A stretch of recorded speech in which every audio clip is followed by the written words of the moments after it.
Yes people, good morning, good afternoon, good evening to all of you. कैसे हैं सब लोग? होप तो आप सब लोग बहुत बढ़िया रहेंगे। मैं बता दूं, मैं भी बहुत बढ़िया हूं। तो आप लोगों का कॉस्टिंग का पेपर हुआ और अभी तक मैं बताऊं 3 पेपर हो चुके हैं और अभी आपके पास लास्ट जो पेपर है दैट इज द टैक्सेशन। और मैं बता दूं ये वाला जो पेपर है वही आपका ग्रुप फर्स्ट निकलवाने वाला है, ये ध्यान रखना। तो अभी आपके पास में लास्ट जो 1.5 डेज बचा है सर, उसमें कैसे प्रिपेयर करें। तो सबसे पहले आज जब आप आए हो ना एग्जाम देके, तो एटलीस्ट आप जो इजी टॉपिक है वो आज ही कंप्लीट कर दो। इजी टॉपिक में कौन सा, जैसे हाउस प्रॉपर्टी है, फिर अदर सोर्सेज में गिफ्ट वाला पार्ट वगैरह है, क्लबिंग है, सेटअप एंड कैरी फॉरवर्ड है। तो ऐसे टॉपिक है ना, आज ही आप कंप्लीट कर लो। कल फिर क्या करना, आप पीजीबीपी है वो मॉर्निंग में ले लेना, उसके बाद टीडीएस टीसीएस थोड़ा देख के चला जाना, रिटर्न फाइलिंग वाला टॉपिक है वो देख के जाना। और मैं बताऊं रिटर्न वाले फाइलिंग के जो टॉपिक है उससे 4 मार्क का क्वेश्चन आने ही वाला है और वो फ्री का मार्क्स रहता है। तो एटलीस्ट आप देख के जाना उस चीज को। और मैं आपको यही बोलना चाहूंगा कि देखिए इसमें जो है ना, मैं आपके लिए सर मैराथन, आप बोल रहे होंगे कि सर मैराथन आप लेने वाले हो या नहीं। अभी मैं बताऊं, मैंने मैराथन पहले ही लेके और पूरा अपलोड कर रखा है आप लोगों के लिए। बिकॉज क्या होता है ना, मैराथन में अगर मान लो आपका कोई टॉपिक जो स्ट्रांग है वो आपको देखने की जरूरत नहीं है तो उसको आप मत देखिए।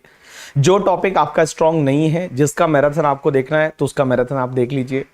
तो ये लिस्ट दे रखी है सीए भंवर बुराना चैनल पे, सीए इंटर रिवीजन मई नवंबर 2023 वाला जो लिस्ट है उस पे आप क्लिक करेंगे और उसमें क्लिक करने के बाद आपको हर टॉपिक का रिवीजन लेक्चर दे रखा है। अगर आपको हर टॉपिक का रिवीजन लेक्चर देखना है तो आप हर टॉपिक का रिवीजन लेक्चर अलग अलग देख सकते हैं, बट इसमें थोड़ा स्पीड धीरे है और मैंने इसका स्पीड बढ़ा के और ये वाले मैराथन में डाल रखा है। यहां पे आपको जो दिखेगा that is CA inter marathon May November 2023 वाला। तो जो CA inter marathon May November 2023 जो आपको दिख रहा है ना, ये वाले लेक्चर में आपके जितने भी टॉपिक है उसको सबको कंबाइन करके और जो लगता था मुझे कि कॉन्सेप्ट आपके एग्जाम में आ सकता है उसको मैंने कवर करके डाला है। और उसमें मैंने आपको टाइम स्टैम्प भी दिया है जिससे आपको डायरेक्टली अगर उस सेक्शन पे जाना है, डायरेक्टली उस टॉपिक पे जाना है, तो आप सीधा उस टॉपिक पे जा सकते हैं। तो आप अगर चाहे तो ये मैराथन देखिए, बट मैं आपको वापस बोल रहा हूं, देखो अगर आपका बुक से पढ़ के हो जाता है ना तो उस पर्टिकुलर केस में मैराथन नहीं भी देखेंगे तो चलेगा। लेकिन जिस टॉपिक में आपको लगता है ज्यादा टाइम लग रहा है, जैसे रिटर्न फाइलिंग वाला टॉपिक है, अब रिटर्न फाइलिंग वाले टॉपिक में हो सकता है आप जब करने जाएंगे तो ज्यादा टाइम लगेगा, तो डायरेक्टली आप यहां पे देखोगे ना, तो यहां पे आई थिंक मैंने उसको रिटर्न फाइलिंग वाला जो टॉपिक है वो बहुत ही कम टाइम में यहां पे करा रखा होगा, बहुत ही कम टाइम में मैंने यहां पे करा रखा है। तो सीधा आप यहां से देख सकते हैं जहां पे आपका 20 मिनट्स में कंप्लीट हो जाएगा, तो वैसा आप कर सकते हैं। सो गाइज मैं आपको इतना ही बोलना चाहूंगा कि ये अभी लास्ट पेपर है और इस पेपर में आपको जो है वो एक्सेल करना है, आपको अच्छा करना है करके, ठीक है। तो चलिए उसके बाद में अगर आपको सुपर 30 में से किसी क्वेश्चन को रिवाइज करना है तो यहां पे मैंने दे रखा है सुपर 30 का part number 1, part number 2, part number 3, part number 4। एक और चीज समझना, लास्ट में आरटीपी भूल के मत जाना, आरटीपी देख के जाना। और मैं बताऊं मे वाला भी आरटीपी देख के जाना। मे वाले आरटीपी का तो मैंने यहाँ पे रिवीजन लेक्चर भी डाल रखा है, ये वाला जो लेक्चर है वो मे वाले आरटीपी का लेक्चर है। तो एटलीस्ट मे वाला आरटीपी तो आपको देख के जाना, क्योंकि बहुत बार ऐसा होता है ना, मे आरटीपी से एग्जाम में क्वेश्चन आते हैं नवंबर वाले में, तो ऐसा हो जाता है। तो आरटीपी आप छोड़ के मत जाना, आरटीपी जो है वो मे नवंबर दोनों आरटीपी आप एक बार देख के जाएंगे और अच्छे से लिखना, बिंदास लिखना। एक बात बता दूं मैं आपको, अगर पेपर डिफिकल्ट आया ना तो सबके लिए डिफिकल्ट है, और अगर पेपर इजी आया ना तो सबके लिए इजी है, ये ध्यान रखना।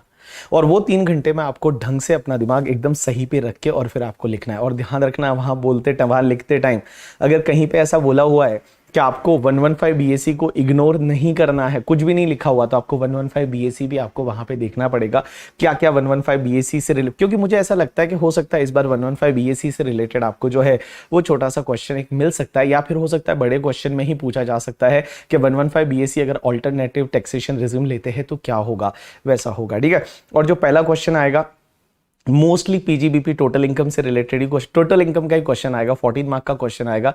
ध्यान रखना ज्यादा टाइम मत लगाना उसमें, मैक्सिमम 30 से 35 मिनट्स के अंदर अंदर उसको कंप्लीट करना है, उससे ज़्यादा टाइम आप स्पेंड उसमें मत करना। और सबसे ज़रूरी चीज़ मैं बता दूं आपको, एग्जाम में जब आप एग्जाम देने जाओगे ना तो डीटी के लिए लिखने के लिए नोटबुक अलग रहेगी, आईडीटी जीएसटी के लिए नोटबुक अलग रहेगी। तो ऐसा मत करना, क्योंकि हर एग्जाम के बाद कम से कम 10 बच्चे मुझे कॉल करते बोलते हैं हम तो एक ही बुक में लिख के आ गए, ऐसा नहीं है। ध्यान रखना, डीटी के लिए अलग नोटबुक मिलेगी, जीएसटी के लिए अलग नोटबुक मिलेगी, और आपको अलग अलग नोटबुक में लिखना है, ठीक है। तो चलिए अब मेरे जो शेरो है वो एग्जाम में आप जाके और कितना क्या कुछ करके आते हो वो आपके ऊपर है। हमारा जो था हमने सब करवा के दे दिया, सब इतनी सारी मेहनत करवा के दी, क्लास में पढ़ा के दिया, क्वेश्चन करा के दिया। अब आपके ऊपर है कि आप इसको कैसे इतना अच्छे से एग्जाम में आप लिख पाते हैं। तो चलो, all the best for your examination. अच्छे से एग्जाम देना, अपने आप को थोड़ा कूल रखना और कूल रख के और फिर एग्जाम लिखना, ठीक है। Thanks a lot people, that's enough for today from my side.